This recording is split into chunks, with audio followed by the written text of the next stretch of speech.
Favor. Hare Krishna. Primero, gracias a todos por asistir.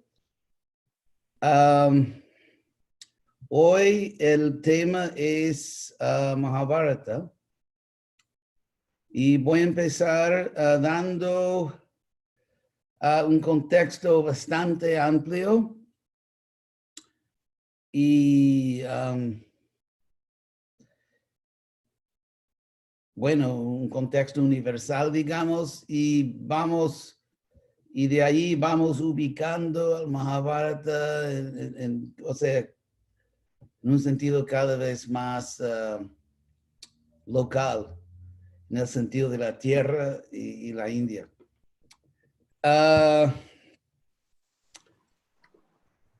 Primero, como pretendo explicar, Mahabharata es una gran historia que acontece en tres niveles, o sea, que simultáneamente hay ¿cómo decir? Las consecuencias, la importancia, el contexto de Mahabharata simultáneamente acontece en tres niveles, que son, hay consecuencias y relevancia, digamos, cósmica, relevancia local, o sea, la tierra, o sea, los eventos de Mahabharata hacen parte de la historia de nuestro planeta. Muy importante. Y tercero, hay relevancia e importancia espiritual. O sea, en última instancia, la meta de Mahabharata es de llevar al lector no solamente a una comprensión de la historia de este planeta, ni siquiera solamente a una comprensión del universo, sino de llevar al lector más allá del universo, donde las mejores fiestas se encuentran fuera del universo. Entonces, para empezar, también otro hecho que es relevante aquí es que se entiende en la literatura védica de que así como, por ejemplo, básicamente, sin todos los detalles, en nuestro mundo podemos decir que económicamente o socialmente hay una clase superior, clase media y clase baja, y hay una tendencia que las cosas se dividen así. Y también lo mismo sucede en el universo. Hay planetas, clase alta, planetas clase media y planetas clase baja. Hoy en día la Tierra es más o menos clase media baja. Pero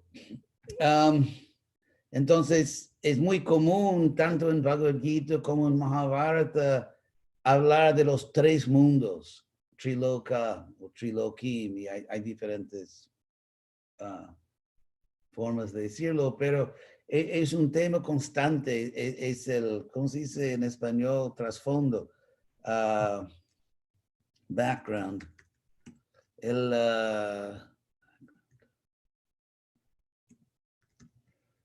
el trasfondo de todo lo que sucede en Mahabharata es el hecho de que vivimos en un universo con esos tres niveles.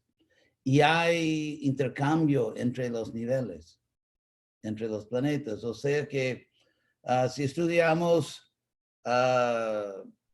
lo que hoy en día llamamos de leyendas o mitología,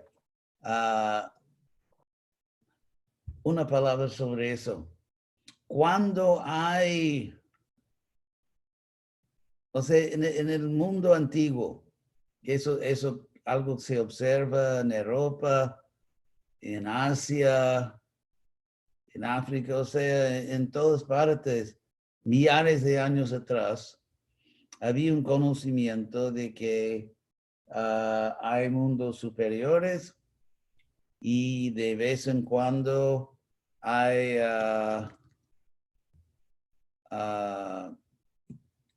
intercambio, intercambio social, político, a veces militar, entre los diferentes mundos. Inclusive, es muy chistoso que algunos científicos desesperados de combatir la religión dicen que tal vez, porque viendo que la complejidad, la complejidad así biológico y biológica y microbiológica de cuerpos vivos es tan fantástica, la complejidad es tan ridícula, ¿sí? Es tan sofisticada que cada vez más, porque con el progreso de la microbiología se entiende cada vez más que, por ejemplo, las estructuras biológicas y microbiológicas son millares y millares de veces más complejas de que Darwin imaginaba. Entonces, con el progreso de nuestra comprensión de la complejidad absurda de estructuras microbiológicas, la probabilidad de que esas estructuras llegaron a existir sin ninguna dirección, ninguna inteligencia, esa probabilidad se vuelve cada vez más absurda y cada vez más ridícula. Entonces, es un punto interesante, los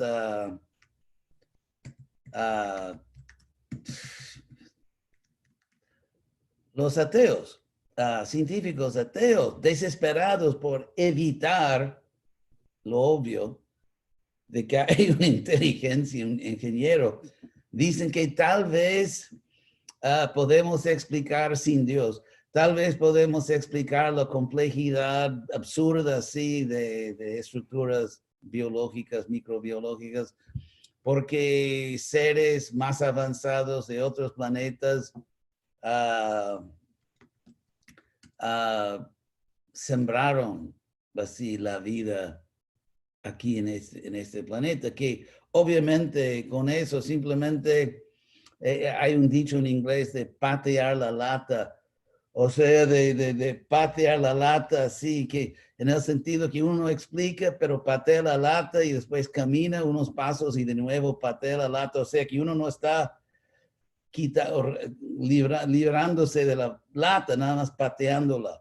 Entonces, porque hay que explicar cómo es cómo es que hay vida tan avanzada, tan complicada en otros planetas, vida que capaz de sembrar la vida aquí en este planeta. Pero de todos modos, menciono eso solo para indicar que mismo los científicos ateos están abiertos a la posibilidad de vida en otros planetas. Y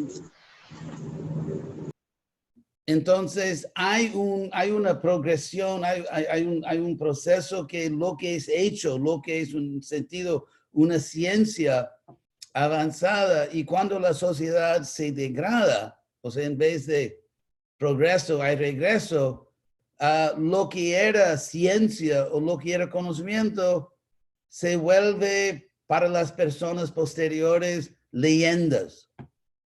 Y con más tiempo las leyendas se convierten en mitología.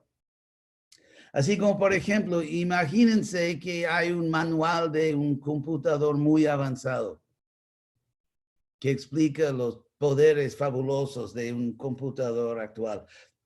Y digamos que hay un tipo de catástrofe como un desastre, puede ser guerra nuclear, puede ser un desastre meteorológico que vuelve la vida humana precaria en este planeta, puede ser muchísimas cosas.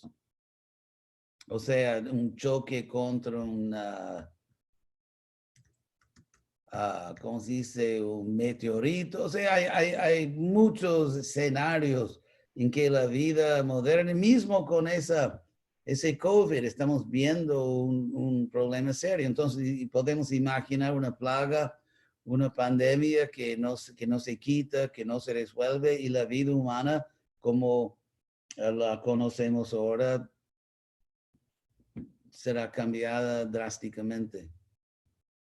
Entonces, imagínense que 500 años en el futuro, que lo que nosotros conocemos hoy en día como la vida moderna desaparece, que la humanidad, como Aristóteles dice, la humanidad vuelve a un estado bastante más, digamos, sencillo, sin mucha tecnología. Y podemos imaginar que un arqueólogo o alguien descubre un manual de computador, tal vez 1000 años, tal vez 2000 años al futuro, y todo el mundo concluye que es mitología, que es un libro de mitología. Entonces, algo así sucedió en este planeta. Que había culturas más avanzadas en varios sentidos, pero con tecnología bien sutil, bien sofisticada, con el progreso del regreso de los tiempos, hemos perdido esa ciencia que está conectada, esa ciencia con la práctica de yoga, y que hoy en día se nos parece así como mitología. Entonces, por eso menciono eso, porque dentro de la gran civilización védica, Mahabharata es su categoría literaria, digamos, es itihasa, que significa historia. La palabra itihasa en sánscrito literalmente son 3 palabras, iti-ha-asa, que significa literalmente así, iti, así, ha, al pasado, asa, fue. Así al pasado fue. Y esas 3 palabritas se juntan y forman la palabra itihasa, que significa historia, o más técnicamente historiografía, o sea, la historia escrita. Entonces, dentro de ese contexto hay 3 mundos, así como y uno puede preguntar por qué a veces en nuestros libros se llaman semidioses o devas, seres superiores, ¿por qué no vienen más a la tierra? Por ejemplo, el gobierno de Chile, el gobierno de este país aquí, o cualquier país, cuando hay, ¿cómo decir?, conflicto peligroso o una pandemia o algo así, el gobierno publica un aviso de no viajar a ese país. En los Estados Unidos ahora, debido al manejo, bueno, no quiero ser extremo, entonces vamos a decir solamente idiota, del gobierno aquí, y la pandemia es tan difundida que un americano ahora ya no puede viajar a Europa hasta que se mejore la situación. Entonces, asimismo, la tierra se ha vuelto tan caótica, tan bárbara, a pesar de la tecnología, a pesar de nuestros así llamados derechos, el nivel de cultura, el nivel de vida humana en varios sentidos, desde el punto de vista espiritual, es bastante bárbaro. Un materialismo muy primitivo, o sea, el nivel moral y cultural es tan primitivo como la tecnología es avanzada. Y la relación entre los dos hechos es otro tema interesante. Pero entonces, Mahabharata, itihasa, historia, explica lo que sucedía en este mundo hace 5000 años. Ahora, otra cosa interesante, porque según este conocimiento, y también los griegos antiguos tenían algún conocimiento de eso también, que hay cuatro eras, digamos, planetarias, como que en sánscrito se llaman yugas. Y Satya Yuga, la primera, es la era de verdad, que la humanidad es muy avanzada, todo el mundo más o menos es un yogi. Y así como ahora, hoy en día, si tienes un campo y lo dejas así sin cultivo, lo que crece es probablemente, o lo que crece es mala hierba. Pero en Satyayuga, si tienes un campo y lo dejas así sin cultivarlo, lo que crece es comida muy rica. Granos nutritivos, frutas, vegetales. O sea, la mala hierba de Satyayuga es la comida más saludable. Así que hay diferentes aspectos también en Satyayuga. Hay una honestidad más casi total de la humanidad. Son no violentos. Entonces, y todo el mundo está interesado, seriamente interesado en la vida espiritual. Eso es Satyuga. Después, Dios mío.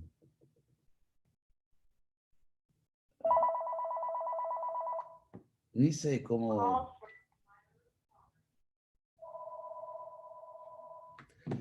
Una buena persona, pero. Entonces,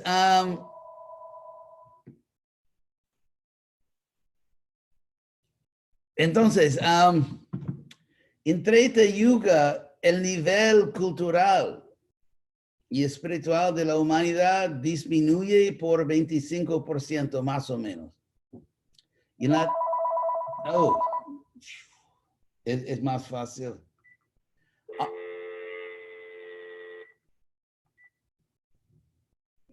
Como ustedes pueden ver, yo soy demasiado avanzado en la tecnología. Entonces, tratando mi celular. Entonces, en la tercera era, Treta Yuga, en la tercera era por 50% y finalmente nuestra era, que es Kali Yuga. Y ahora vamos a ubicar a Krishna. Krishna apareció en este mundo aproximadamente hace 5,000 años. De hecho, es más como 5,100 años, algo así. Al final de la tercera yuga. Y así como, por ejemplo, ahora estamos, bueno, ustedes en invierno, aquí es verano. Entonces, al final de una temporada, o sea, no es que ayer fue frío y hoy caliente, sino que hay un cambio gradual de estaciones. Y es así mismo también con las estaciones planetarias.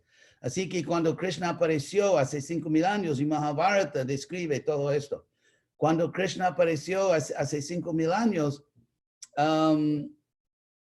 era el final de Dwapara Yuga, y inclusive las escrituras dicen, Bhagavatam dice que el mismo momento en que Krishna dejó este planeta, Krishna volvió al mundo espiritual, empezó Kali Yuga, la peor era, que es la nuestra.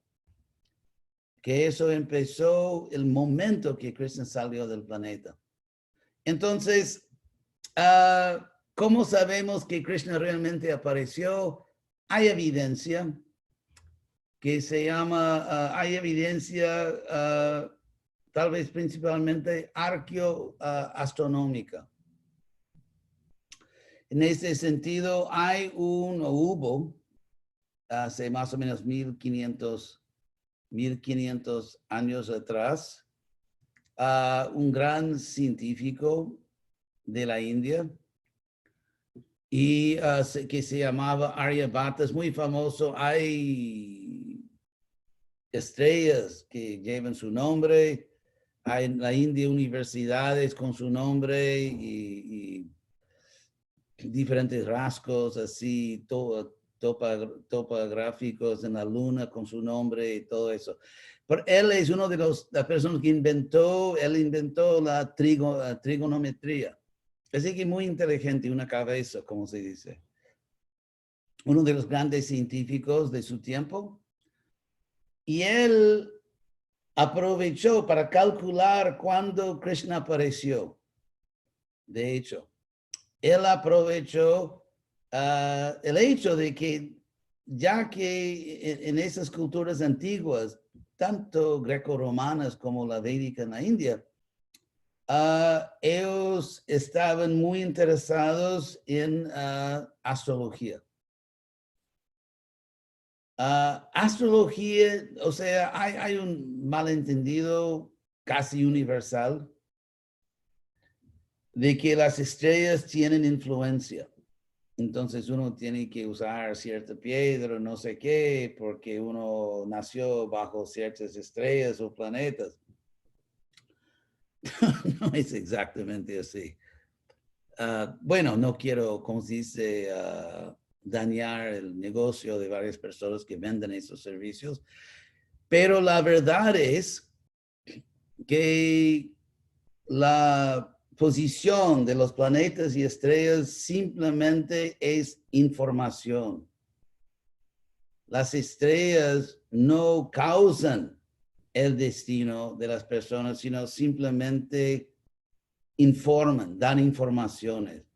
Así como si, por ejemplo, si tú lees las noticias de que pasó, por ejemplo, una inundación en el sur de Brasil, que es una de las capitales mundiales de inundaciones, como Santa Catarina. Entonces, si por ejemplo, si tú lees que hubo una inundación en Santa Catarina, la información, el reportaje no causó la inundación. Así como el reportaje no causa la noticia, las estrellas y planetas no causan su destino, sino que simplemente dan información. Entonces, con este conocimiento,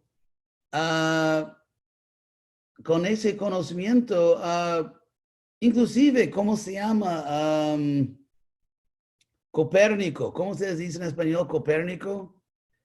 Ustedes saben por qué Copérnico estudiaba si nuestro sistema planetario, sistema solar es helocéntrico o geocéntrico, porque era necesario mejorar la calidad de astrología. O sea, porque tenían que calcular mejor las posiciones de los planetas. Así que era una cosa muy, muy arraigado. Entonces, debido a la importancia del conocimiento astronómico, porque obviamente astrología es simplemente la interpretación de astronomía. Y si la astronomía no es buena, la interpretación tampoco será.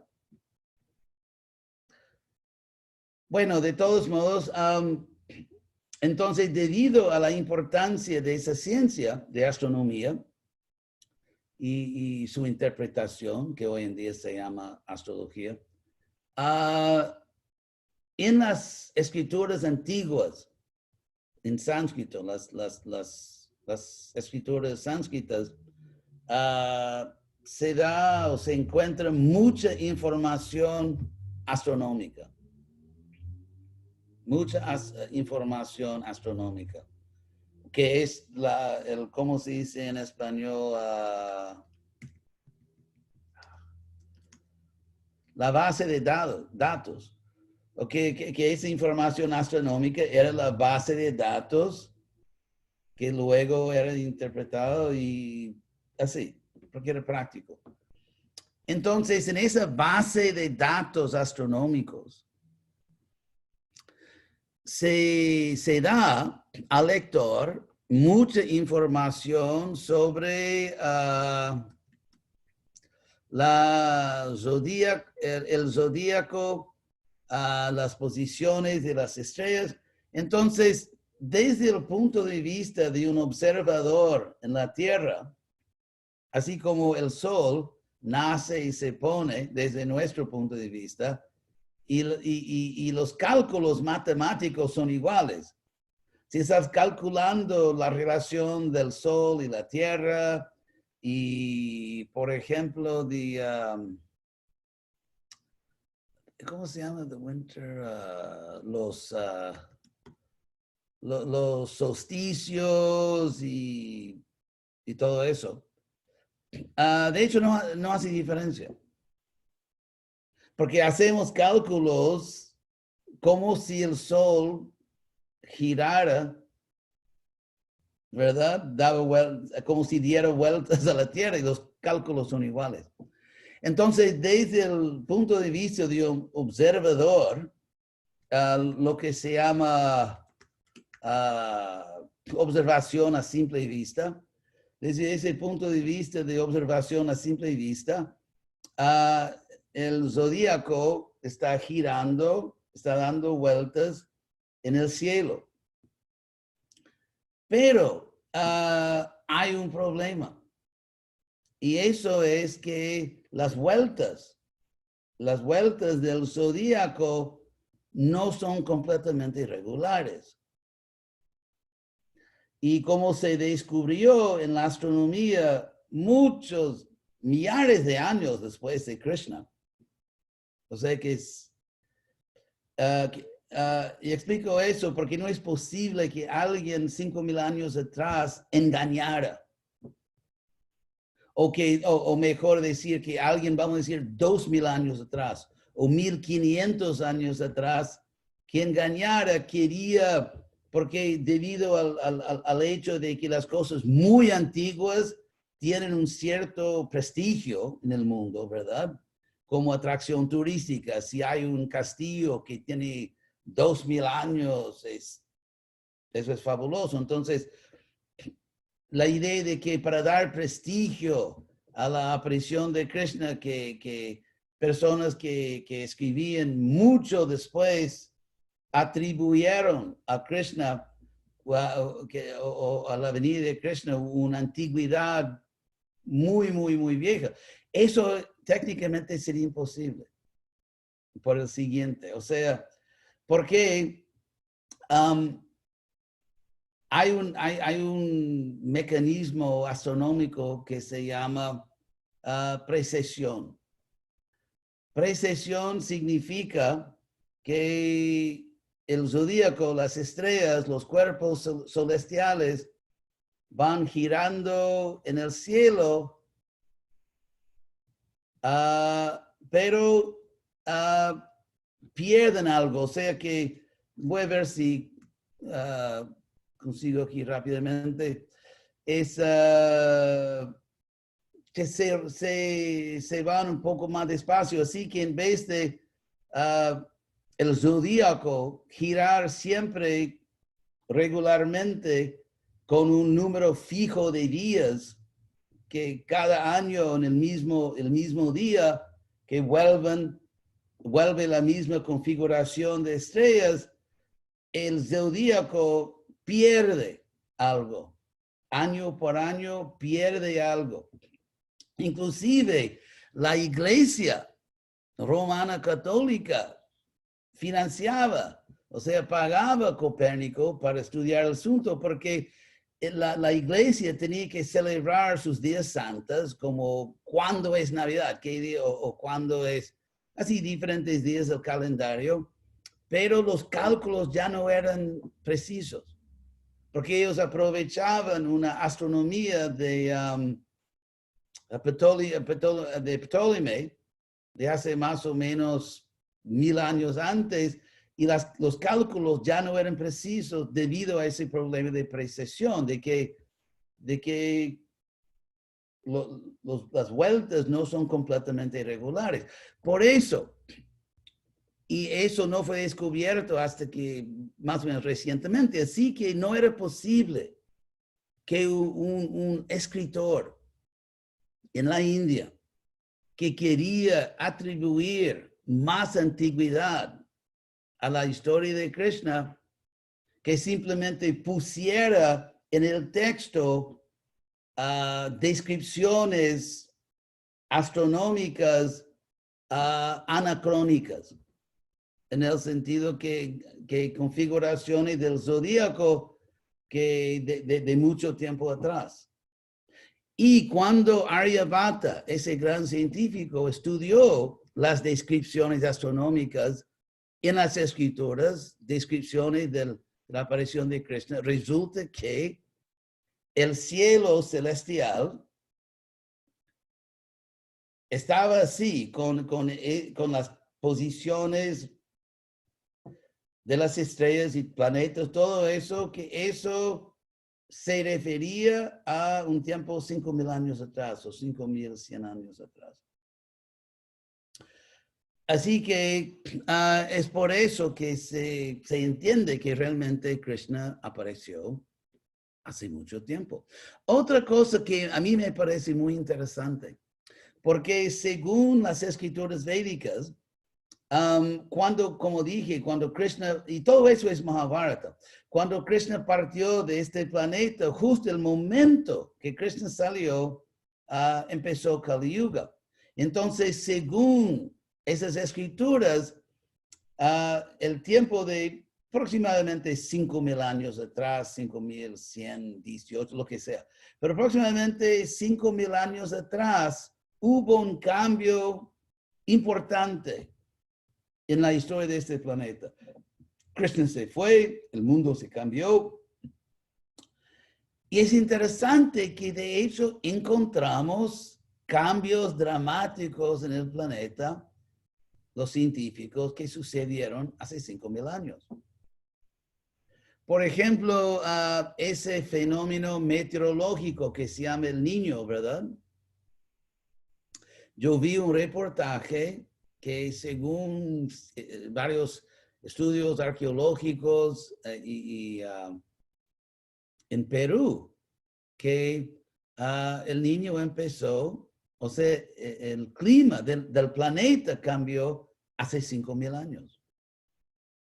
También encontramos que, por ejemplo, en Mesopotamia, que significa literalmente meso, el medio, y Potamia en griego de los ríos, en medio de los ríos, eso es Mesopotamia, que es los dos grandes ríos de Irak, donde había civilización, la civilización sumeriana, la civilización acadiana y todo eso. Y también se ve que hubo cambios políticos dramáticos hace 5,000 años. O sea, con la batalla de Kurukshetra, con la muerte de muchos líderes políticos, militares, naturalmente habrán cambios políticos. Y hubo cambios políticos. Así que hay muchas cosas. Sí, sería una tesis muy importante si alguien quiere sacar un PhD en eso, de estudiar todo lo que sucedía en este planeta hace 5,000 años, pero hubo muchos cambios, que a mí me parece interesante. Entonces, Mahabharata está describiendo nuestro planeta en los lugares geográficos más importantes hace 5,000 años y por qué Krishna vino. Ese es el primer punto. Quería dar un contexto histórico. Segundo, yo dije que la importancia es cósmica y no solamente planetaria. El bien y el mal, ustedes dicen en español, good and evil. El bien y el mal no tienen una relación necesaria con la tecnología. O sea, no es que por una persona que compra, por ejemplo, un mejor celular, que será una persona mejor o peor moralmente, o que por tener una educación uno será moralmente superior o inferior. Entonces, en los planetas superiores, que hablé de los 3 mundos, Triloka, y Loka, lugar o mundo, todavía tenemos en español, en la forma de la palabra localizar, locus, ¿verdad? Locación, o sea, todo eso es loca. Entonces,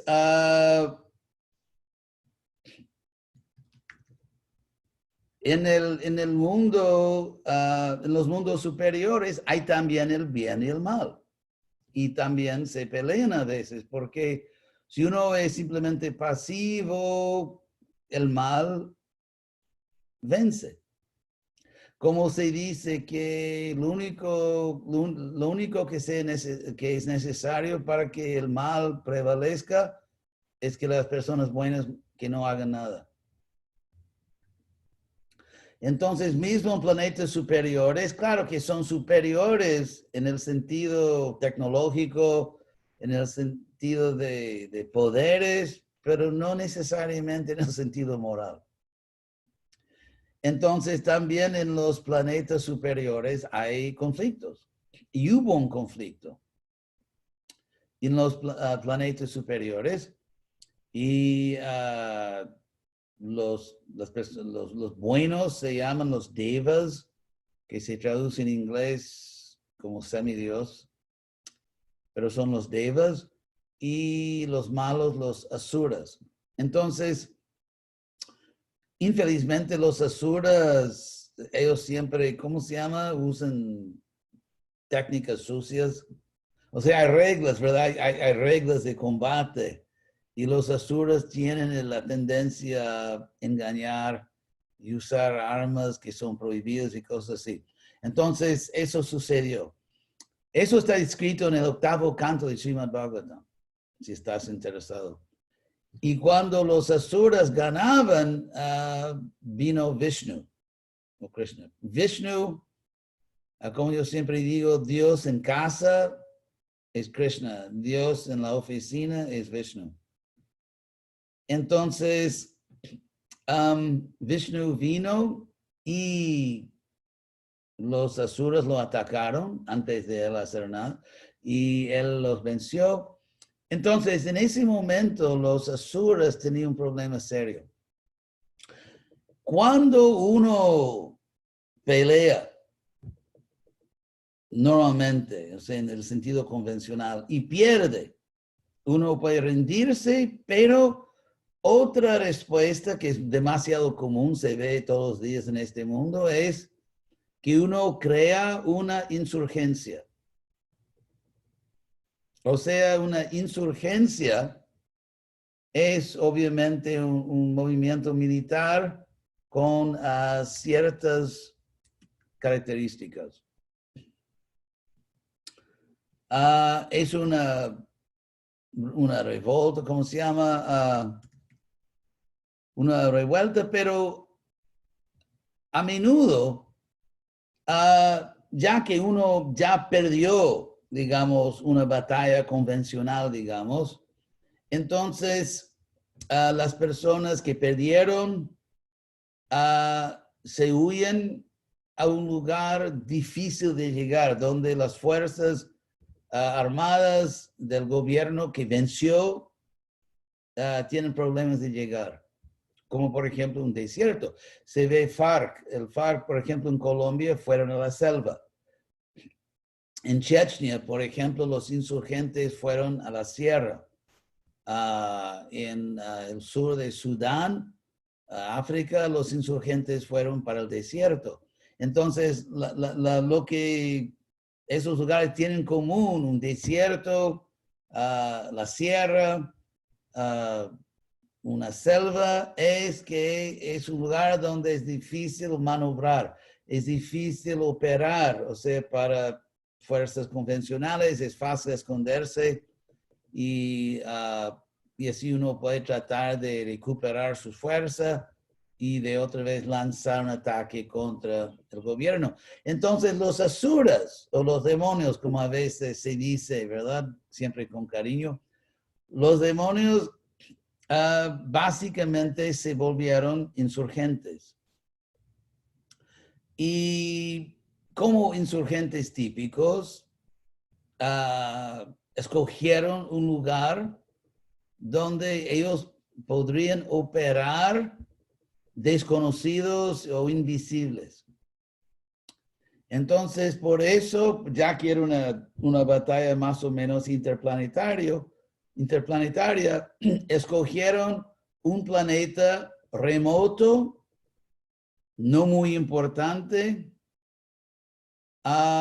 y tal vez un lugar donde no serían sospechados o nadie los buscaría.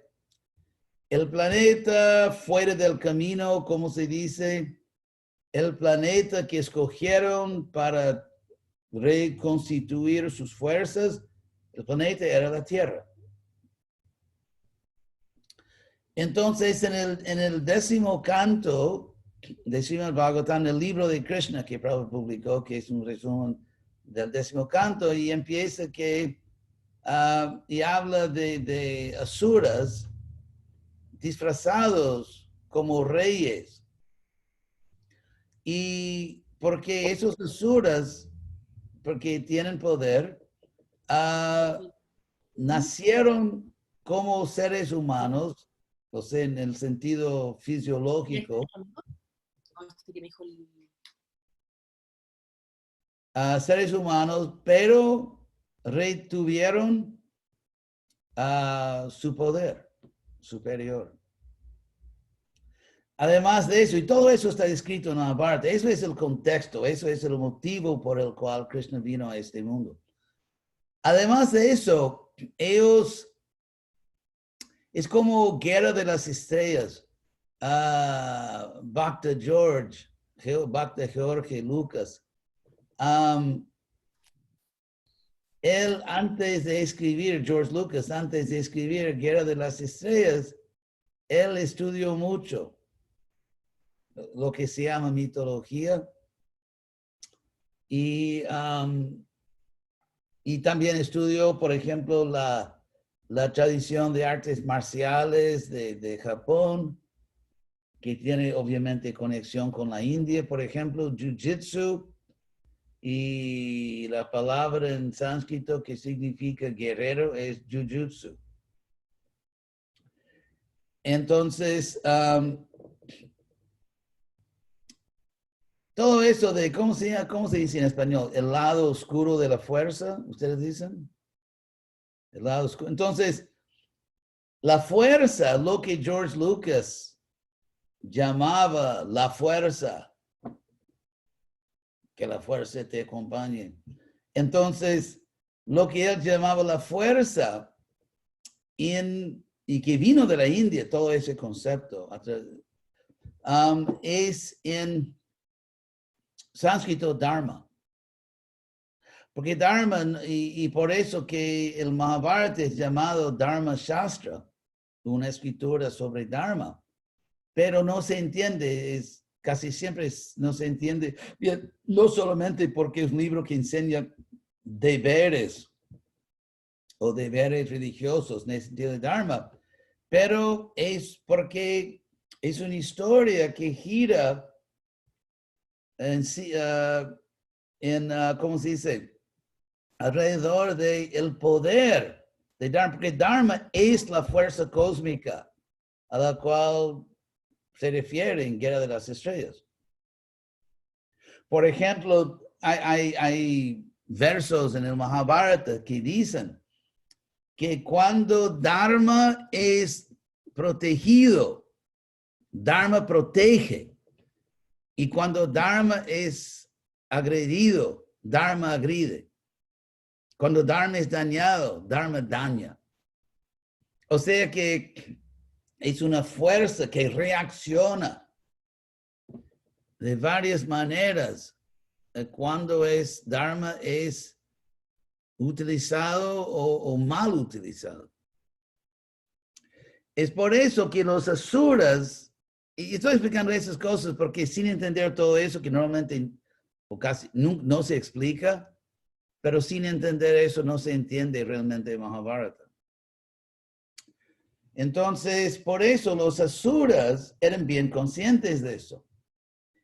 Por tanto, su objetivo era de lo menos posible, de no, ¿cómo se dice? Activar Dharma en contra suya. O sea, de no empeñarse en actividades que iban a provocar Dharma en contra de ellos. Y por lo tanto, por ejemplo, esa estrategia, porque si ellos, por ejemplo, simplemente llegaron y mataron a los reyes, lo que podían hacer, eso era adharma. Eso iba, ¿cómo se dice en español? Desatar, ¿entiendes?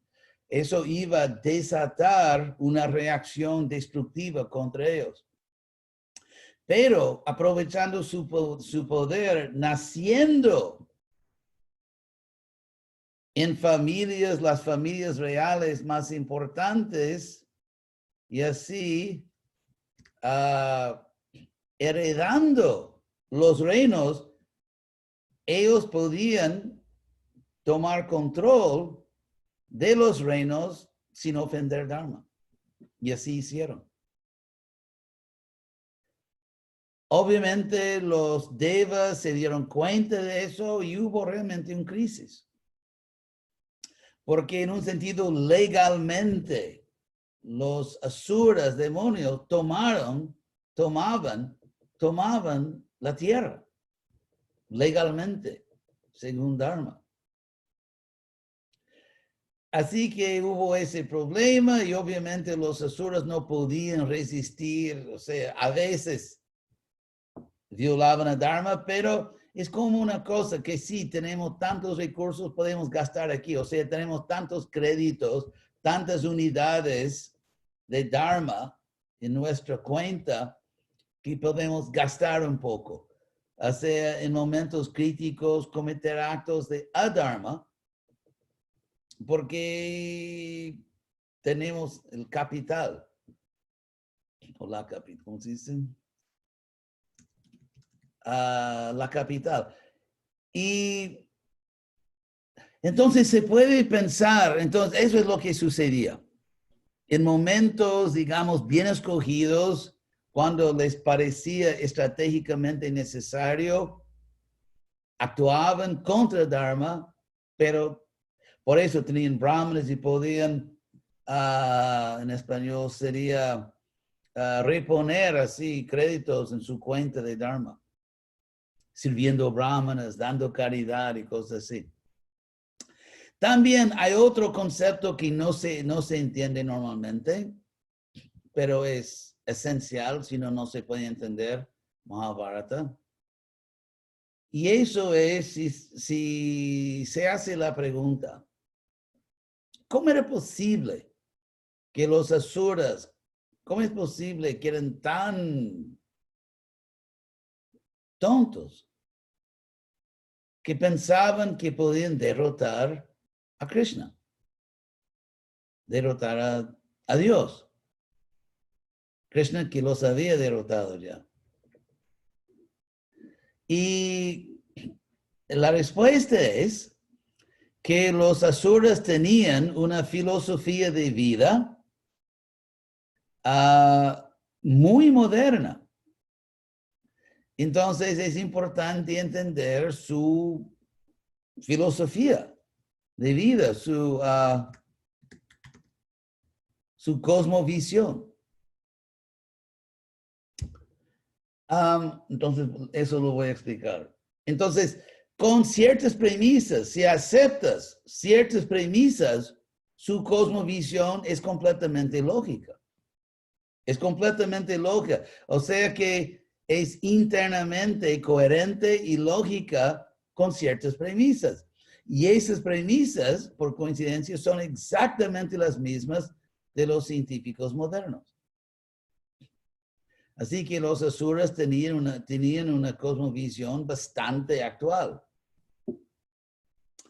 Entonces, ellos, y en el sentido que voy a explicar ahora, eran muy parecidos en ciertos puntos con un grupo que se llamaba los Mimamsakas, Karmimamsaka, que creían que el poder de los sacrificios védicos que tienen poder, el poder no está en la misericordia de Dios, sino que en el mecanismo de sacrificio, que el mundo existe de tal manera, por algún motivo que ni les interesaba mucho, que el mundo, el universo existe de tal manera que hay ciertos mecanismos que producen poder. Como por ejemplo, hoy en día hay tecnología de motores, tecnología nuclear, tecnología, hay varios, electrónica y todo eso. Y se genera poder físico. Y si tú entiendes bien el mecanismo, tu estado moral, tu estatus espiritual es completamente irrelevante. Si uno entiende bien, por ejemplo, cómo construir un cohete, es completamente irrelevante si uno es piedoso o pecaminoso. Eso no tiene nada que ver. Si dominas y entiendes el mecanismo, el cohete vuela.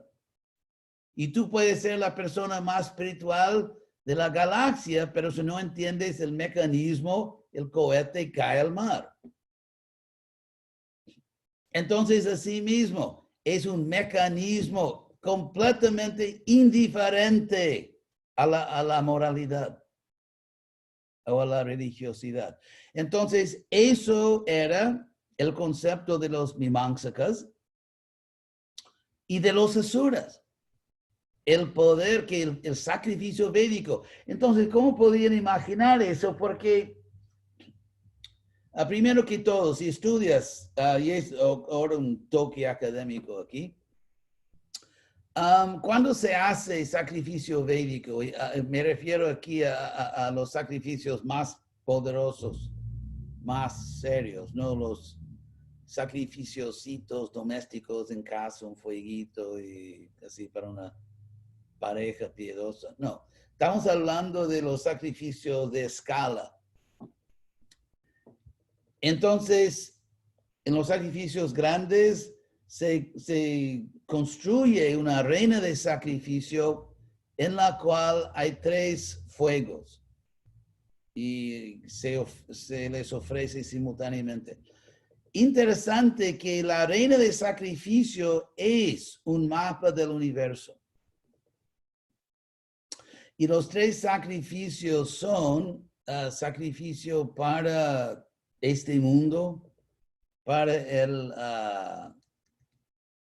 el patrón del sacrificio, que normalmente era un rey.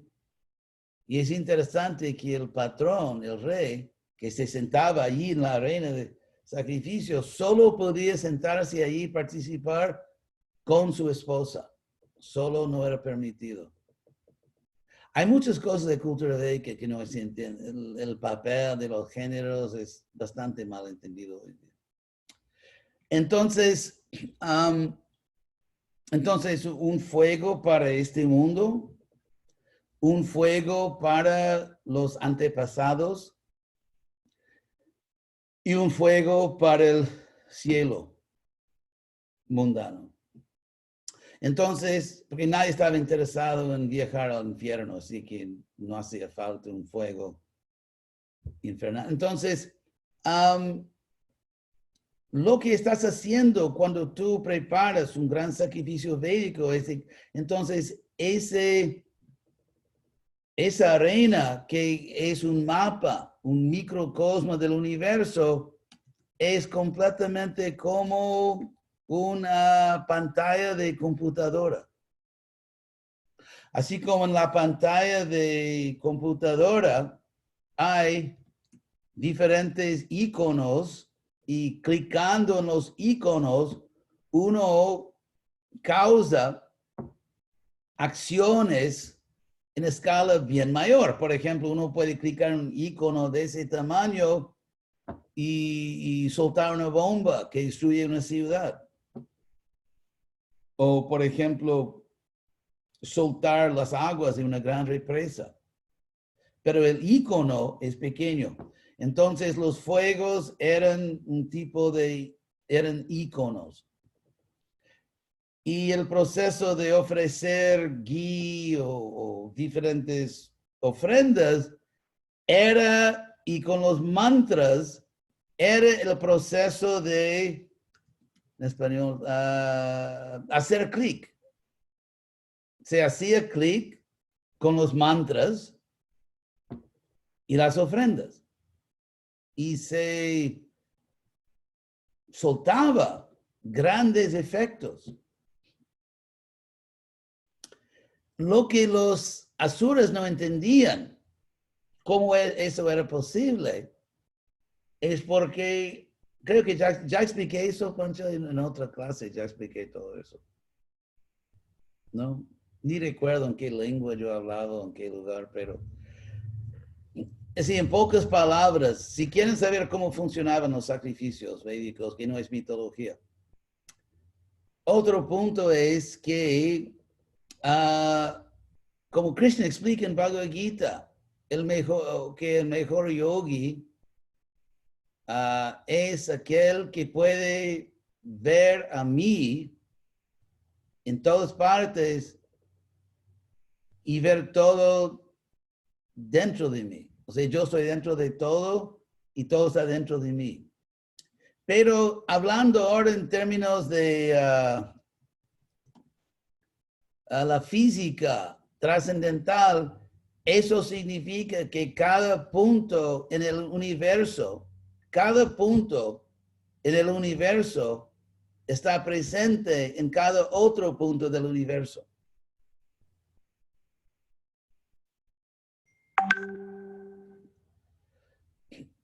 Así que, un aviso. Así que, bueno, ustedes pueden imaginar las posibilidades. Las posibilidades.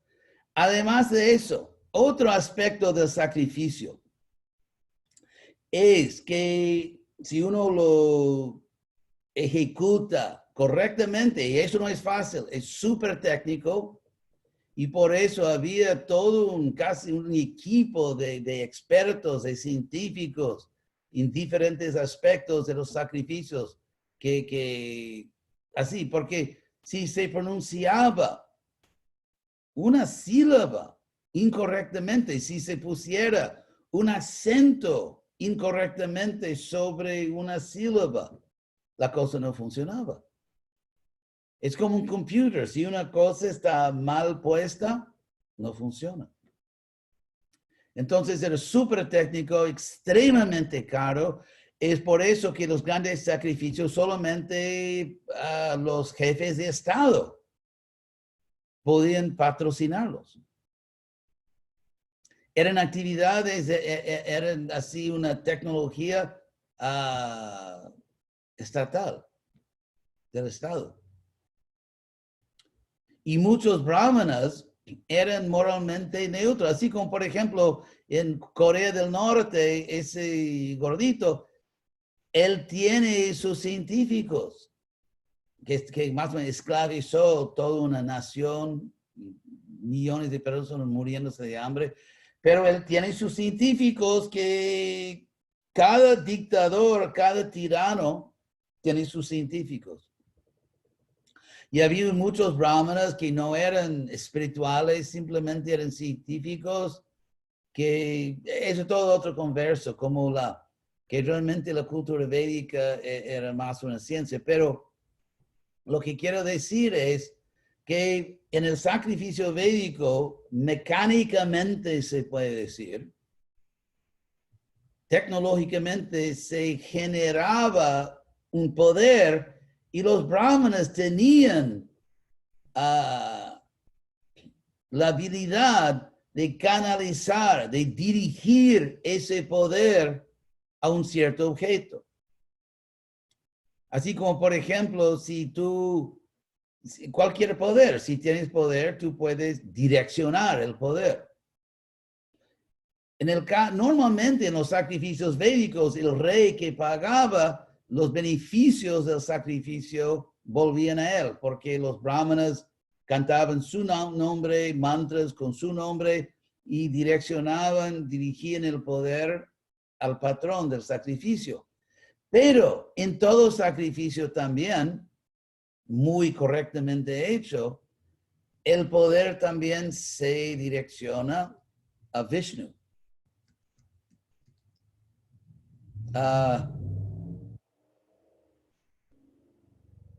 Entonces, desde el punto de vista de los asuras, no es Vishnu que no es Vishnu que empoderaba a los brahmanas. Era todo al contrario.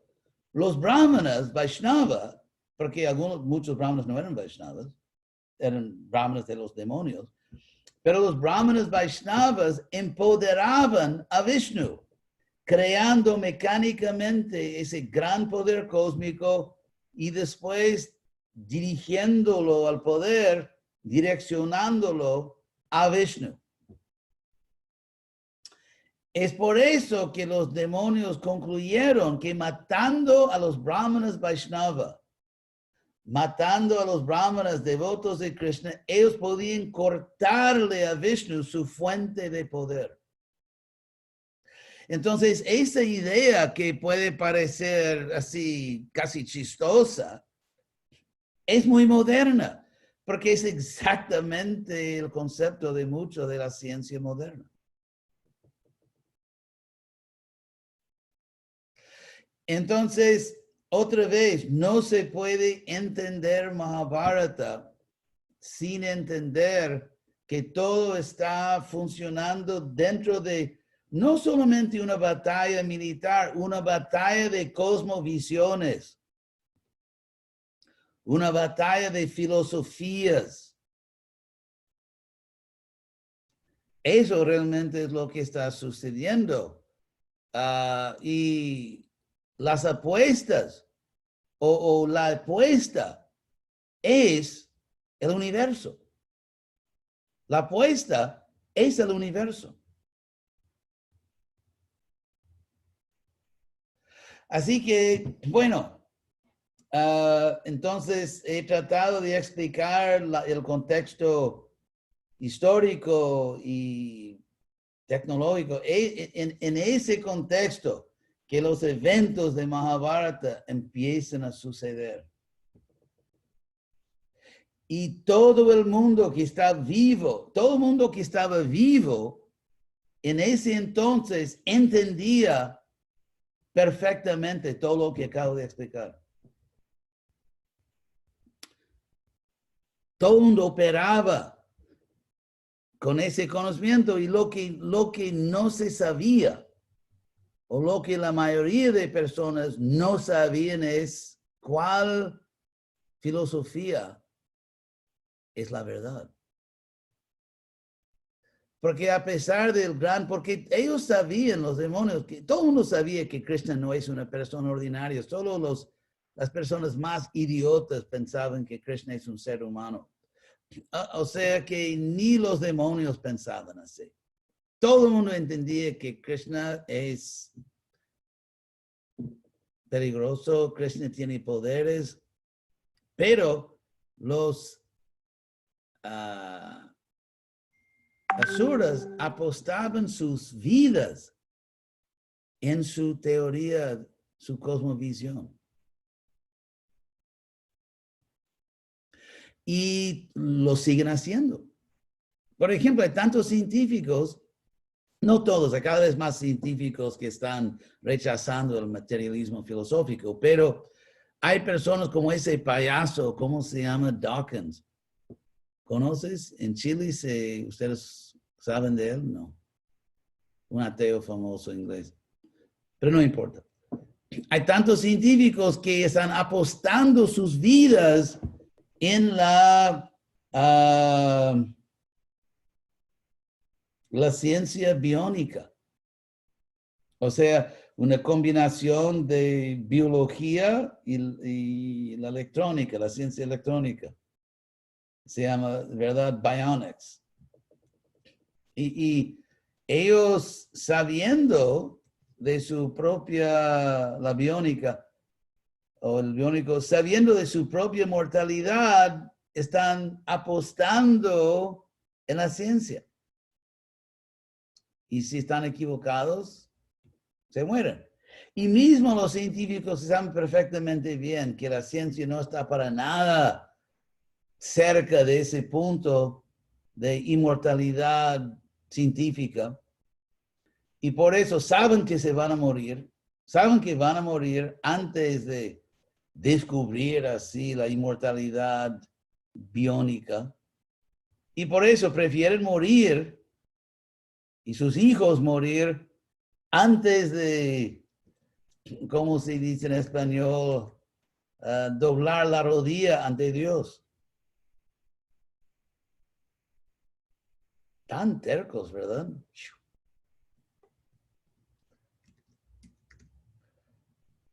Entonces, Mahabharata sucedió hace mucho tiempo y al mismo tiempo nada ha cambiado. Los científicos todavía existen, tienen la misma teoría de que el universo es básicamente un mecanismo fabuloso. Los mecanismos pueden ser dominados y pueden ser puestos a nuestro servicio. Así que las filosofías básicas, las cosmovisiones, son casi idénticas. Hace 5,000 años y ahora es lo mismo. Y aquí estamos. Batallando, no violentamente, pero batallando para el alma de la tierra, la salvación de la humanidad.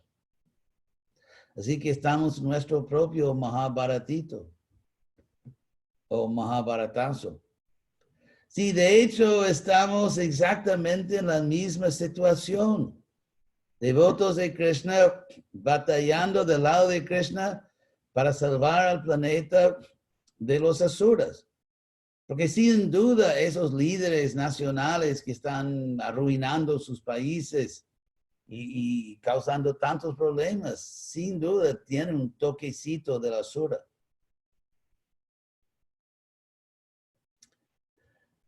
Así que aquí estamos con Krishna y tenemos que seguir el ejemplo de Arjuna.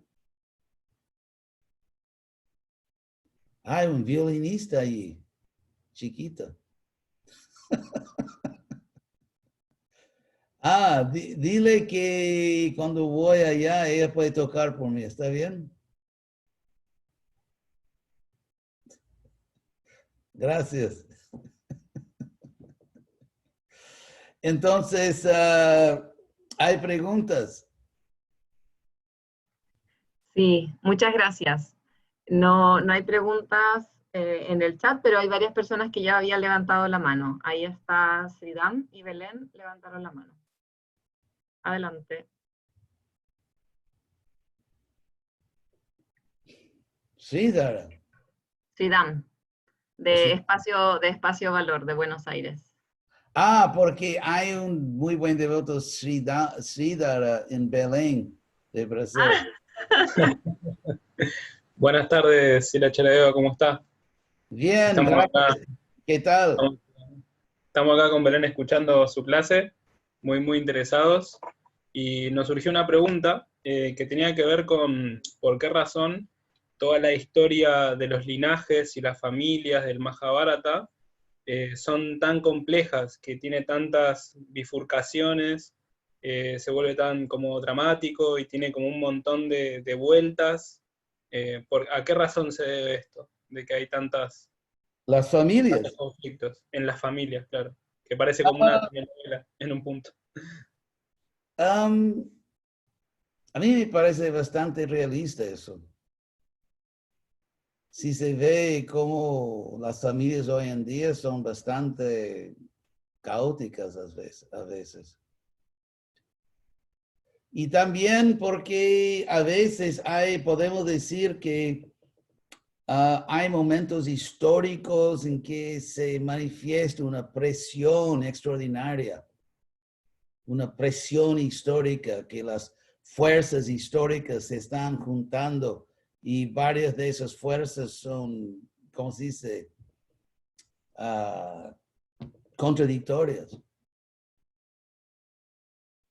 Así como y en esos momentos de presión histórica extraordinaria, esa presión también afecta a las familias. Mismo en la historia que conocemos del mundo moderno. Cuando hay guerras civiles, todo eso, las familias se dividen y muchas cosas extrañas suceden.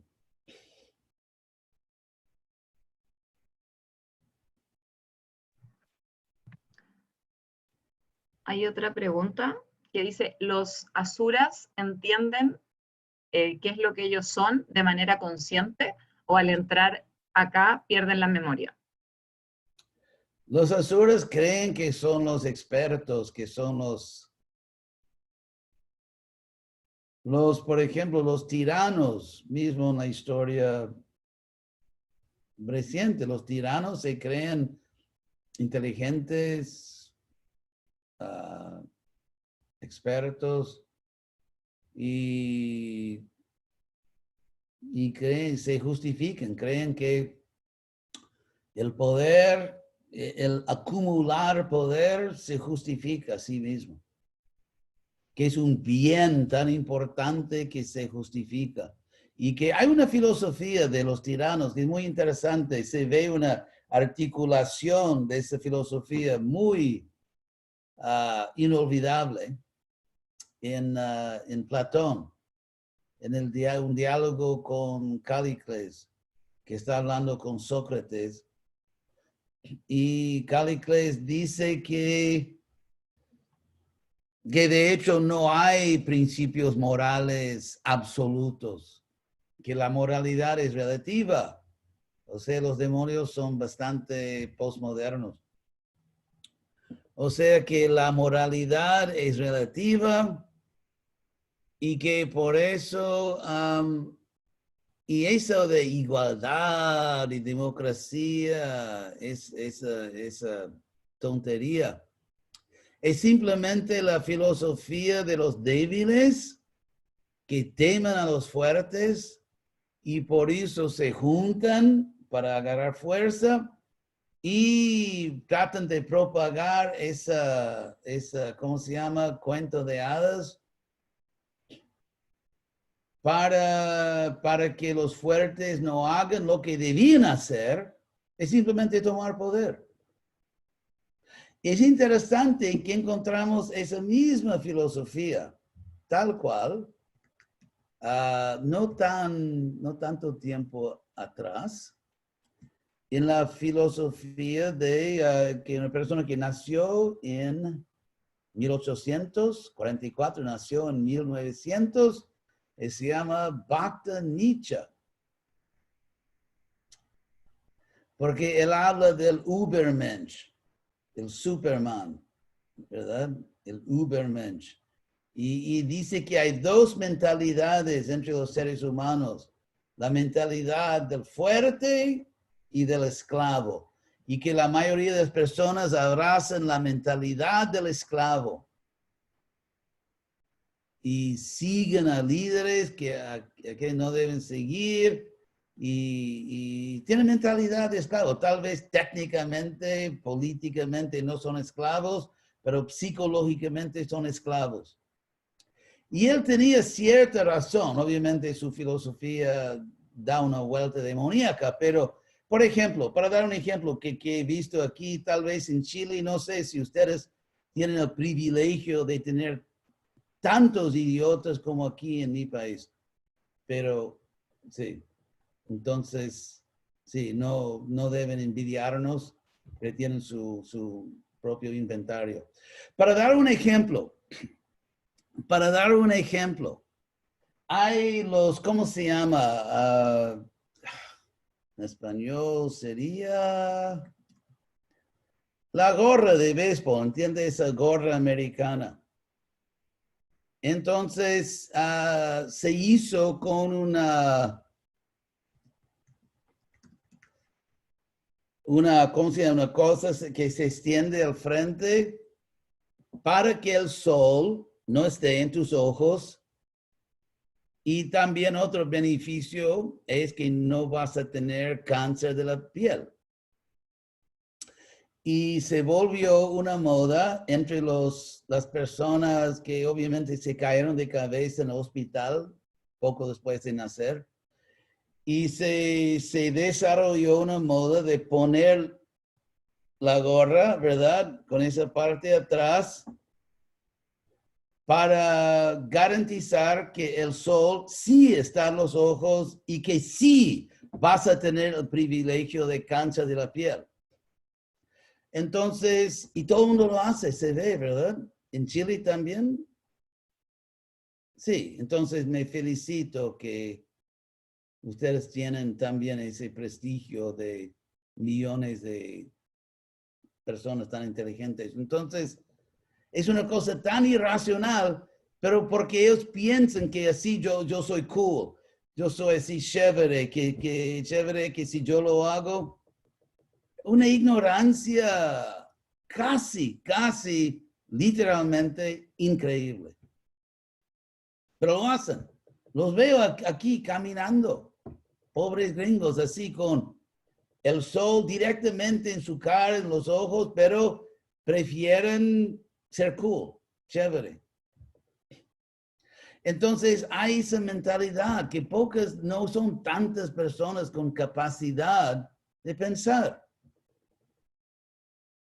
Es la mentalidad del, ¿cómo se llama? De la manada. La psicología de la manada. Y Nietzsche habla de eso, la mentalidad de esclavo. Uno es esclavizado por su apego a la manada, quién es el líder de la manada, que así se hace. Pero volviendo a la pregunta original, ¿qué fue? Panchali, ¿puede repetir la pregunta? Sí, la pregunta es si los asuras saben, entienden de manera consciente quiénes son y lo que están haciendo, o al entrar a este mundo pierden la memoria. Sí. Entonces, Nietzsche, ellos creen que nosotros no tenemos, en terminología de Nietzsche, no tenemos esa mentalidad de esclavos. Tenemos coraje, tenemos poder.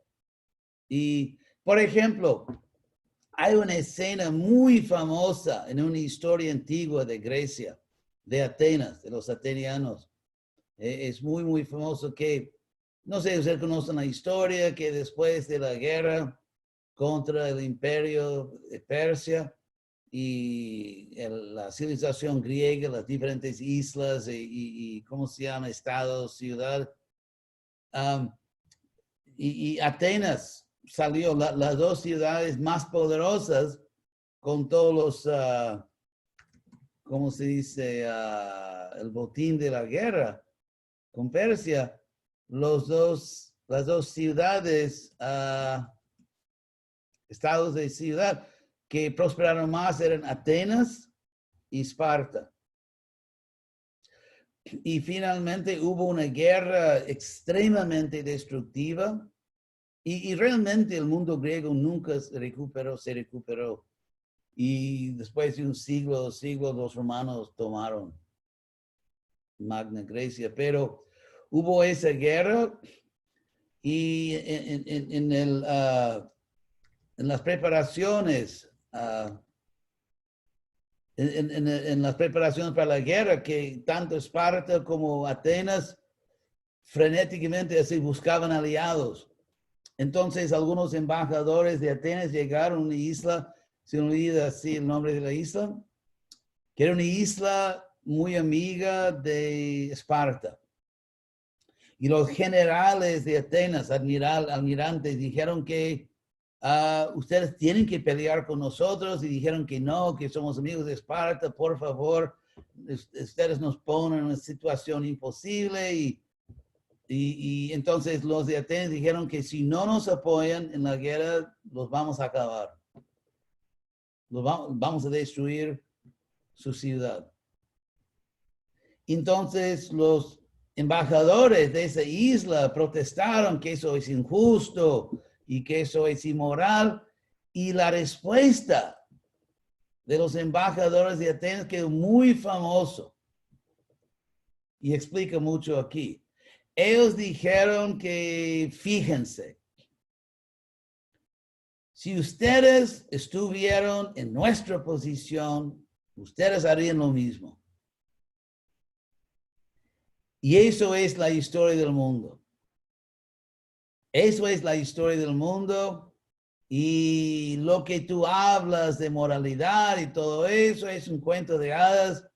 Y la realidad del mundo es que las personas, los países toman poder cuando pueden y como pueden.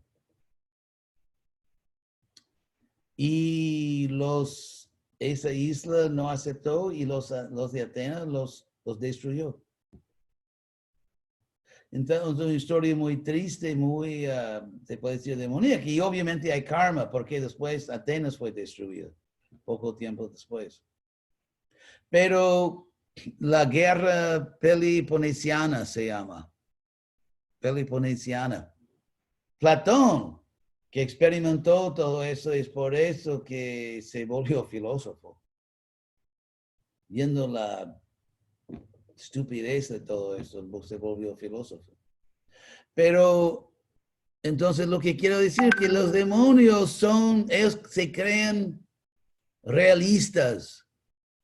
Y si son nuestros amigos, los tratamos bien. Mismo en Bhagavad Gita, y vamos a encerrar porque fue avisado, que mismo en Bhagavad Gita, Krishna dice, los demonios piensan que él es mi enemigo, lo destruí, el otro también es mi enemigo, lo voy a matar, pero daré caridad. Los demonios tienen orgullo de tratar bien a los que los sirven.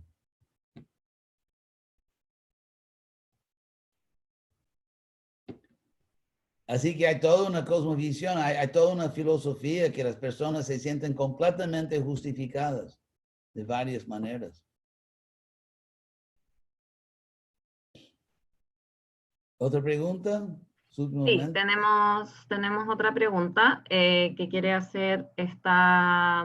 También quería aprovechar de presentarle, no sé, yo le había comentado antes, pero tenemos una comunidad que se llama Colectivo Datri, que son una comunidad practicante de Bhakti Yoga acá en Chile y que se están uniendo a la familia Krishna West. Hay varios de ellos acá. Y las personas que lideran el proyecto se llama Gita y Vish, y ellos tienen 2 preguntas. Sí, por favor. ¿Qué tal? Micrófono.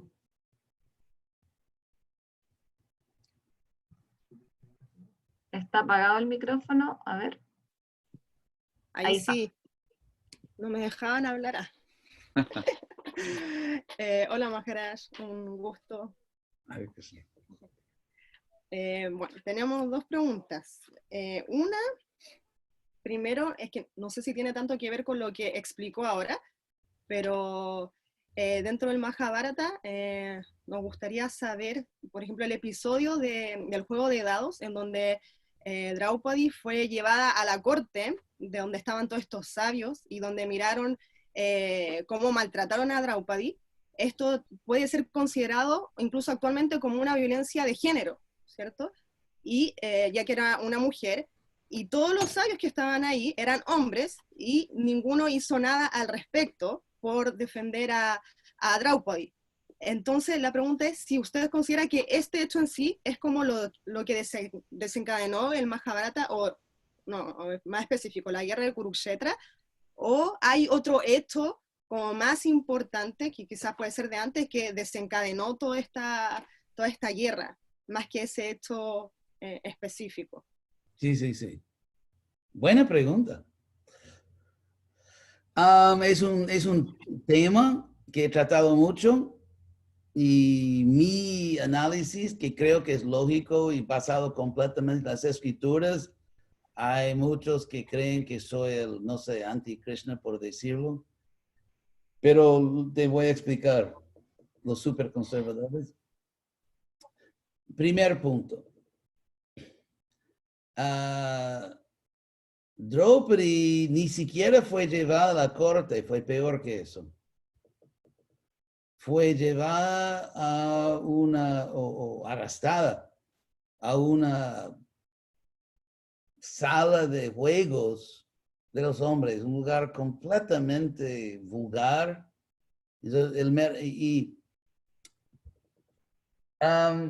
Primer punto.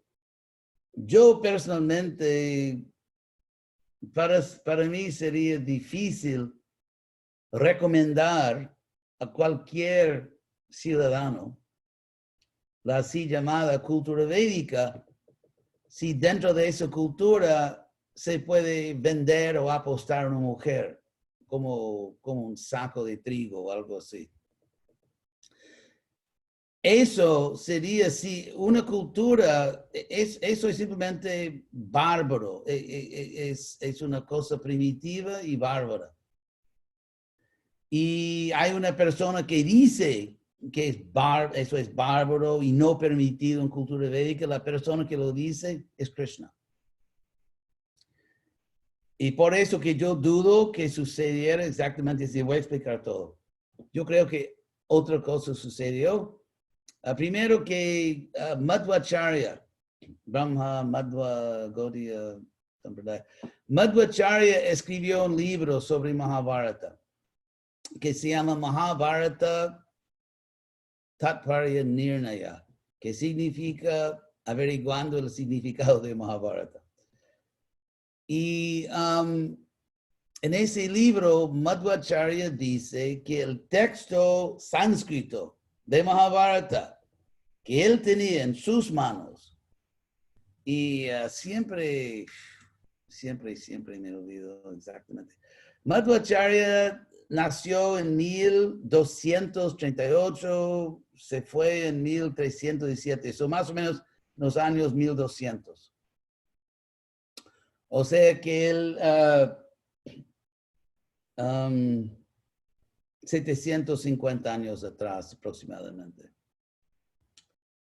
Entonces, 750 años atrás, él dijo claramente que el Mahabharata disponible hace casi 800 años era muy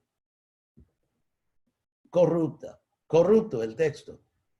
Y él dijo que había 3 tipos de corrupción y su lista es completamente objetiva y académica. Él dice que el texto del Mahabharata fue corrompido, es español, corrompido, por corrupto. Y español, porque tengo español y portugués, corrompido, sí. Fue corrompido por interpolaciones, o sea que personas que pusieron textos, versos que no eran originales, extrapolaciones que algunos textos fueron removidos, quitados, y transposiciones de texto, cosas fuera de orden. El motivo es demasiado obvio, porque el Mahabharata es un texto enorme. Es un texto, como sabemos, el más enorme del mundo. Y el escribir en la India, el escribir en India empezó millares de años después de los eventos del Mahabharata. Si ustedes estudian Mahabharata, Bhagavatam, vas a darse cuenta de que nadie escribe nada. Es una sociedad oral. Obviamente una sociedad muy avanzada en varios sentidos intelectualmente, pero oral. Y la primera evidencia que tenemos de escritos en la India son los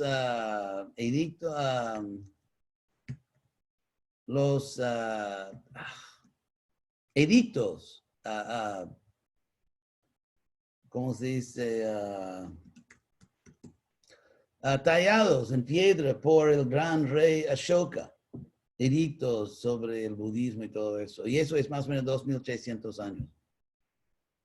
Y hubo un conservatismo cultural que muy probablemente no permitía que libros sagrados fueran escritos ya por un tiempito más. Entonces, un libro enorme y solo oral. Obviamente hubo muchas corrupciones, contaminaciones textuales. Solo puedo dar dos ejemplos. Puedo dar dos ejemplos que muestran las diferencias culturales entre India del Norte y del Sur. India del Norte era más cosmopolitana en el sentido porque tenía contacto con muchas otras culturas. India del Sur, que es India peninsular, tenía mucho menos contacto y por eso naturalmente se puso más conservador por falta de contacto con otras culturas. Y también moralmente conservador. Ahora, hay una escena en Mahabharata que Parashara Muni, muy famosa escena, que Parashara Muni, un gran sabio védico, quiere cruzar un río, el río Yamuna. Hay una joven que con una transbordador, ¿cómo se dice? Ferry. Transbordador, ferry. Sí, un barco así, plano así, que para cruzar un río. Y ella es muy bella y él es atraído. Hay otras cosas que voy a explicar en el Mahabharata, que realmente lo que sucedió es hay mucho más que sucedió. Pero que ellos no están casados, el sabio y Satyavati, y tienen un hijo y ese hijo es Vyaste. Ahora, cuando los sutas, ¿cómo se dice? Recitadores, los narradores del Mahabharata llegaban al sur de la India, que era bastante más conservador, no se podía decir que un avatar nació fuera de matrimonio. Entonces, en el Mahabharata del Sur hay una gran ceremonia védica que dura, no sé, 18 años, como en la India. Estoy jugando, pero hay una gran ceremonia y se casan. Entonces se ve claramente comparando, porque tenemos manuscritos, los manuscritos que sobrevivieron, porque en la India, cada estado de la India era un país con su propio alfabeto. Así que por eso, cuando el Mahabharata fue escrito, no fue escrito en Devanagari en todas partes. Devanagari fue solamente algunos estados del norte de la India. Pero en Bengala fue escrito en el alfabeto bengal, y así. Entonces, una vez escrito el Mahabharata, no había influencia mutua entre las versiones regionales porque las personas no leían los alfabetos de otras regiones. Y así se desarrollaron diferentes tradiciones de manuscritos y comparándolo se ve claramente que es un texto muy interpolado. Yo menciono todo eso porque, claro que no voy a hablar por horas sobre esa parte académica, pero el punto es, además de eso, por ejemplo, vamos a decir que tú eras, vamos a decir, 3.000 años atrás, un narrador, un sutta, que es lo que significa sutta, como Sutta Goswami es un título. Y vamos a decir que tú estás recitando Mahabharata en el sudeste de la India, que hoy en día es Tamil Nadu, y vamos a decir 1500 años atrás, que había un rey que era Shaiva, un devoto de Shiva y un devoto un poco violento de Shiva. Entonces, si tú quieres recitar Mahabharata, es lo que haces para dar a comer a tu familia.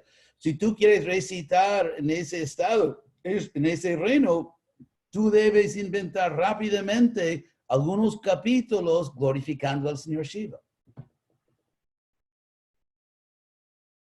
O como, por ejemplo, vamos a decir que tú eres un rockstar. ¿Entiendes rockstar? estrella de rock. Y vamos a decir que tú cantas tu canción más popular y todo el mundo exige que cantes de nuevo. No, queremos oír otra vez esa canción.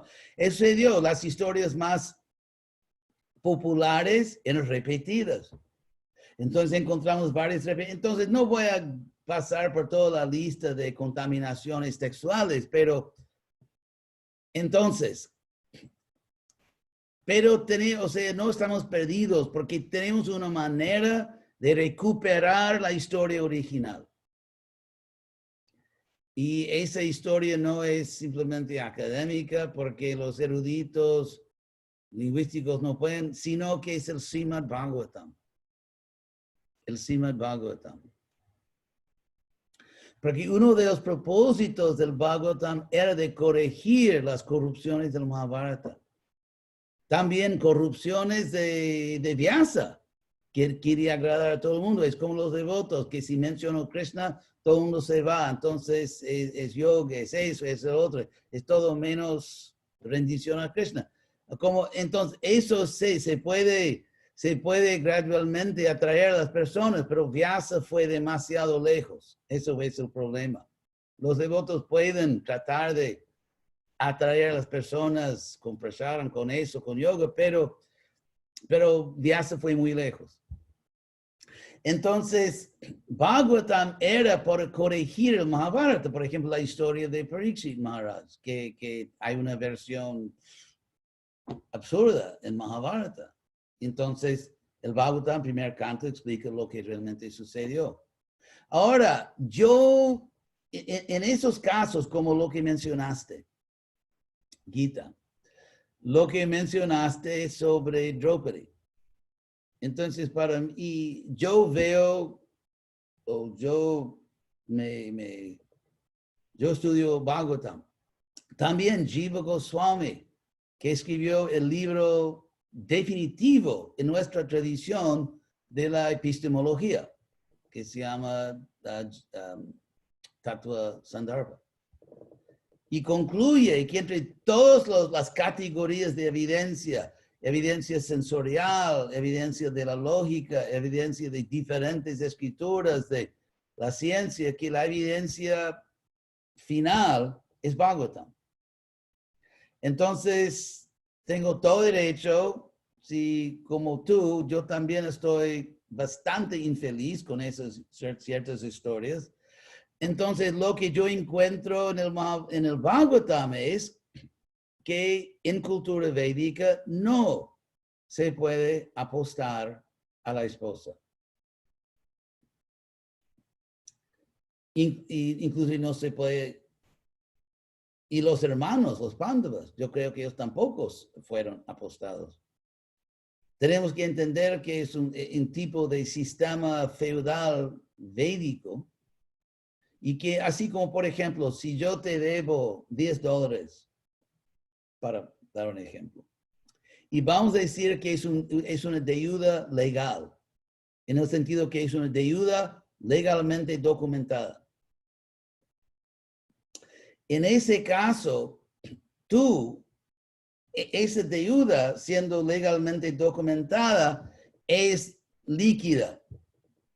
En términos económicos, tú puedes vender la deuda, tú puedes hacer ¿cómo se llama? Tú puedes cambiar la deuda por otro producto o servicio, tú puedes hacer una subasta de la deuda, tú puedes regalar la deuda, tú puedes apostar la deuda.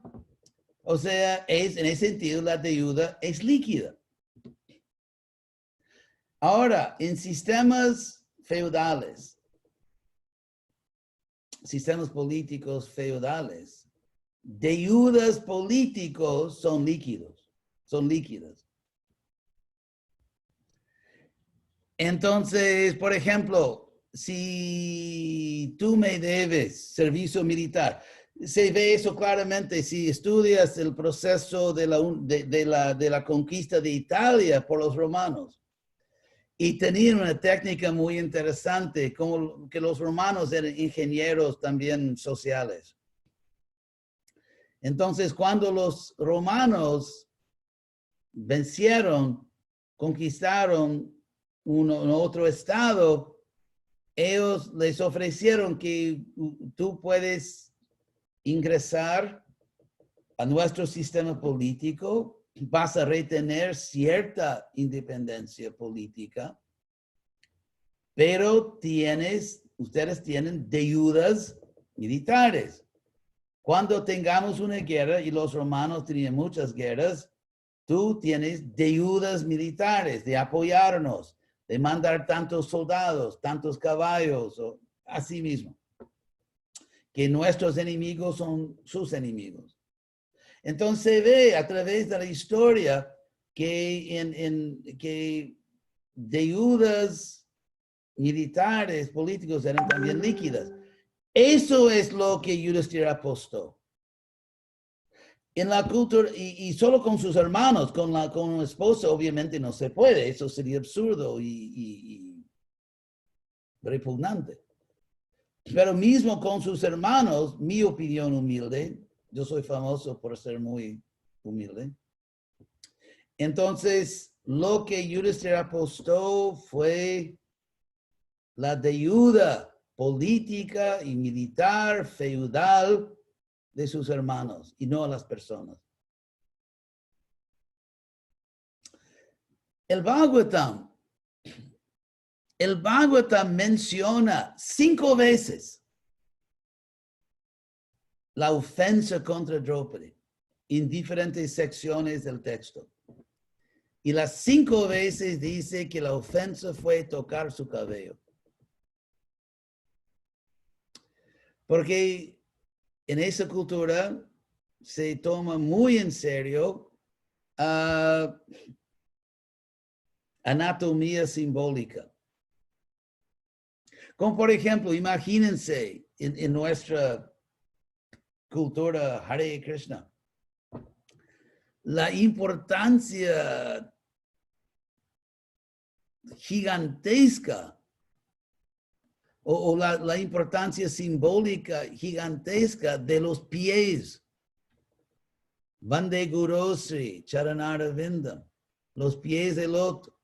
Eso, como siempre trato de explicar, esa énfasis constante en los pies de Krishna, pies del Guru, no significa que un buen discípulo tiene que ser un pedicuro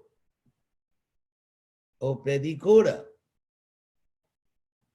Porque si tomamos literalmente servir los pies, eso se llama pedicura. Es simbólico. Y si consideran la importancia primordial de ese simbolismo de los pies, hay una importancia igual con el simbolismo de la cabeza. Por ejemplo, en el caso de Ashwatthama, que estamos leyendo en las clases de Bhagavatam, cortar su cabello era considerado como matarlo. Se dice allá que no se mata al cuerpo del brahmana, pero se lo mata cortando su cabello así. Entonces, tocar el cabello de Draupadi era un crimen capital, pena de muerte. Era un crimen, pena de muerte, tocar su cabello. Y el castigo fue ejecutado. Entonces, primero que Krishna mismo dice cuando Subhadra y Arjuna se fugaron, se dice el secuestro de Draupadi, pero la historia explica que se fugaron. Y los yadus, los guerreros yadus se enojaron porque Arjuna no nos pidió nuestras bendiciones, no nos dieron un regalo, que era la costumbre. Y Krishna se levantó en la gran asamblea Sudharma de los yadus, ese edificio glorioso. se levantó ante todos los príncipes y dijo que, fíjense, una mujer no es propiedad, no es que se compra, no es que se vende. Krishna mismo lo dijo. Entonces, para mí sería difícil, muy difícil recomendar al mundo una cultura en que se puede legalmente apostar a una mujer con la esposa. Y sabemos que había una preocupación con la legalidad. Porque cuando Draupadi en la versión hindú, como la llamo, en la versión hindú, Draupadi apela a los brahmanas diciendo que esto es ilegal, no porque es ilegal apostar a una mujer, pero porque Yudhishthira ya se perdió a sí mismo, así que no tenía más poder Pero yo digo eso no porque yo creo que Draupadi realmente dijo esas palabras, solo para mostrar que había una preocupación con la legalidad de lo que sucedía. Entonces, yo acepto la versión del Bhagavatam. Yo acepto la versión del Bhagavatam.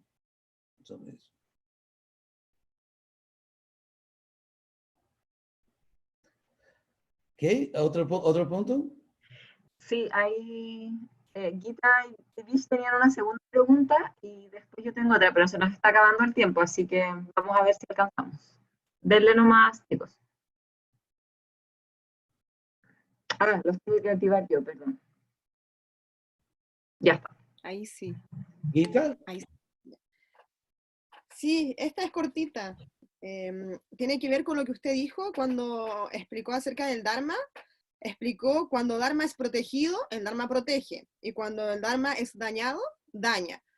Entonces ahí me confundí un poco en que, o sea, pareciera que tiene que ver como con el karma. O sea, ¿cuál sería entonces la diferencia entre este significado de Dharma que dio con el karma? Bueno, otra buena pregunta. Sí, porque cuando se habla de karma, hay dos puntos aquí relevantes. Primero, que cuando se habla de karma, como se dice, implica un criterio. Si se dice, por ejemplo, que tú vamos a decir que yo voy a Chile y me dicen que aquí hay leyes y cierto comportamiento es castigado, cierto comportamiento es recompensado, pero ¿cuál es el criterio? Se supone que las leyes no son arbitrarias, sino que obedecen un criterio racional, teóricamente. Entonces, así el criterio racional es Dharma. Eso es un punto. Porque karma implica un criterio y no algo arbitrario. Segundo, karma a menudo viene en una vida futura. Pero hay, ¿cómo se dice? Hay actividades que son más personales. Por ejemplo, si una persona come carne, y obviamente eso sostiene una industria demoníaca y también recibe castigo porque comió carne. Pero hay actividades que, las actividades, vamos a decir, de líderes de Estado.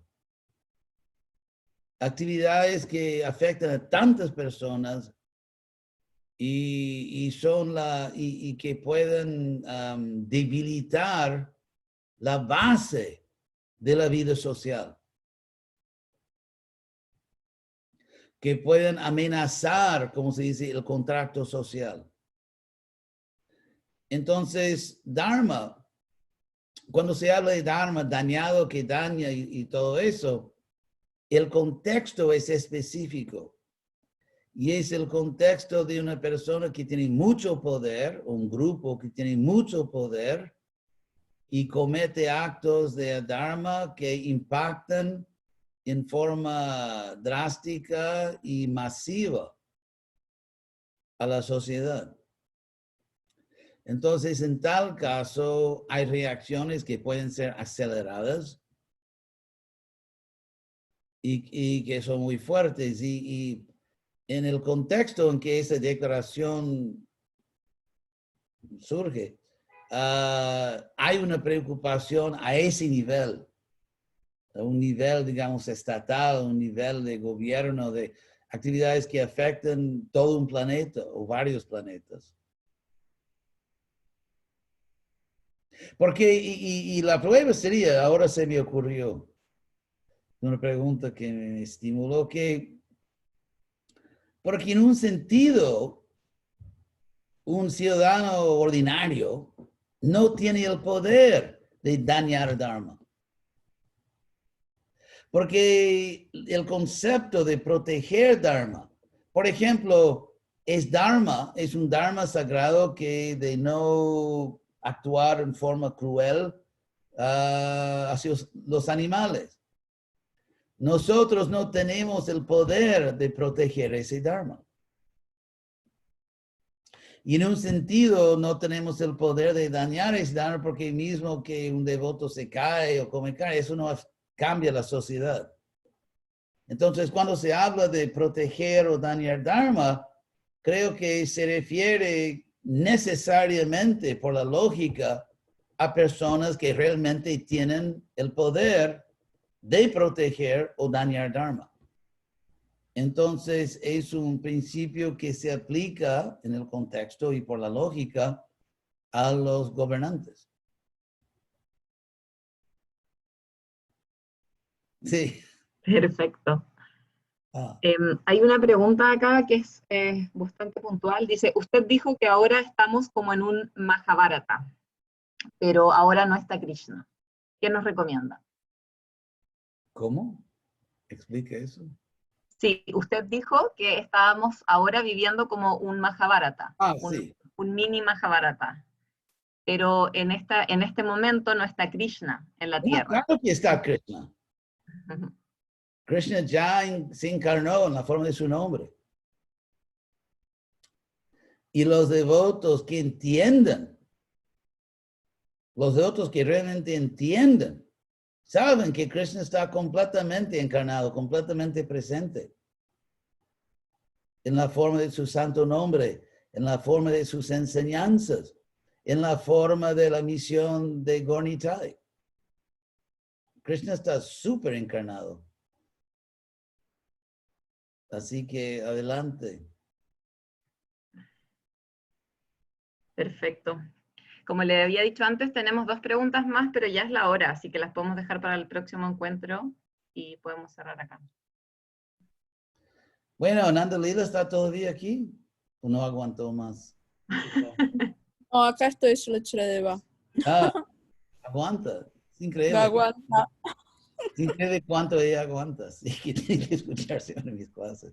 Entonces, agradezco a todos. Realmente es para mí, no lo digo solo por diplomacia, realmente para mí es un gran placer poder verlos a ustedes y platicar con ustedes. Y estoy muy, ¿cómo se dice? Inspirado viendo las hazañas de Krishna West en Chile. Y espero que pues, yo pueda visitarlos si acabe esa plaga que los puedo visitar. Así que gracias a ustedes. Muchas gracias. Muy hermosa su clase. Muchas gracias. Gracias. Y gracias a todos por su tiempo y por la tarde.